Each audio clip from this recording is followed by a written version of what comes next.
बड़ पीपल की छाया वैसे सास ससुर की माया, माया जोड़नी पड़ेगी ससुराल में। जैसे बड़ पीपल की छाया वैसे सास ससुर की माया, माया जोड़नी पड़ेगी ससुराल में।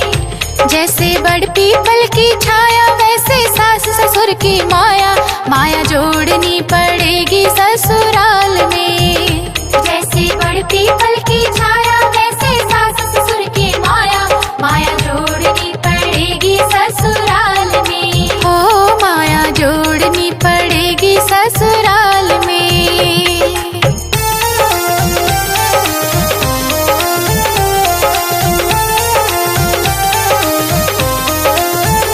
जैसे पानी कुएं का ठंडा वैसे सासू जी का डंडा, जैसे पानी कुएं का ठंडा वैसे सासू जी का डंडा। जैसे पानी कुएं का ठंडा वैसे सासू जी का डंडा, डंडा झेलना पड़ेगा ससुराल में। ओ डंडा झेलना पड़ेगा ससुराल में। जैसे बड़ पीपल की छाया वैसे सास ससुर की माया, माया जोड़नी पड़ेगी ससुराल में।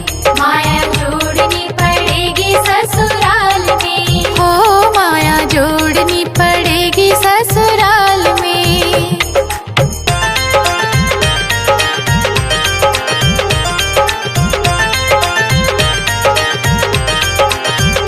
जैसे साड़ी का है बॉर्डर वैसे जेठ जी का ऑर्डर, जैसे साड़ी का है बॉर्डर वैसे जेठ जी का ऑर्डर। जैसे साड़ी का है बॉर्डर वैसे जेठ जी का ऑर्डर, ऑर्डर झेलना पड़ेगा ससुराल में। ऑर्डर झेलना पड़ेगा ससुराल में।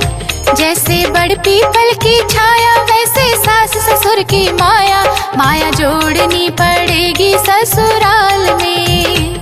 माया जोड़नी पड़ेगी ससुराल में। ओ माया जोड़नी पड़ेगी ससुराल में।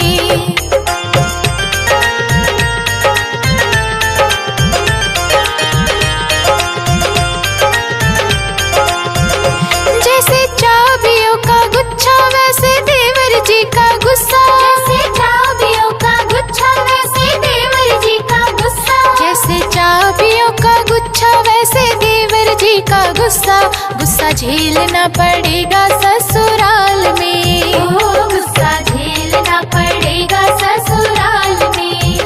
जैसे बड़ पीपल की छाया वैसे सास ससुर की माया, माया जोड़नी पड़ेगी ससुराल में। माया जोड़नी पड़ेगी ससुराल में। ओ माया जोड़नी पड़ेगी ससुराल में।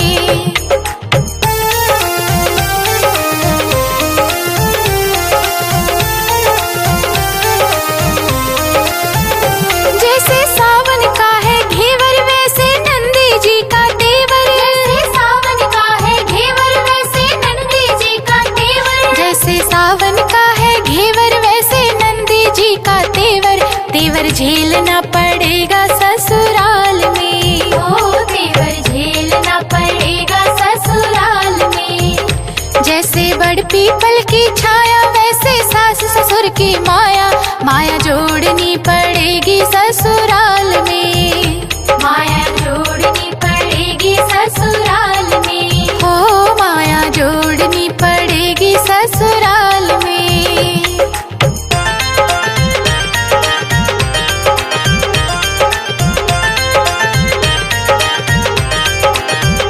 जैसे बरखा की है धार वैसे बलमा जी का प्यार, जैसे बरखा की है धार वैसे बलमा जी का प्यार। जैसे बरखा की है धार वैसे बलमा जी का प्यार, प्यार मिलेगा रे लाडो ससुराल में। ओ प्यार मिलेगा रे लाडो ससुराल में। जैसे बड़ पीपल की छाया वैसे सास ससुर की माया, माया जोड़नी पड़ेगी ससुराल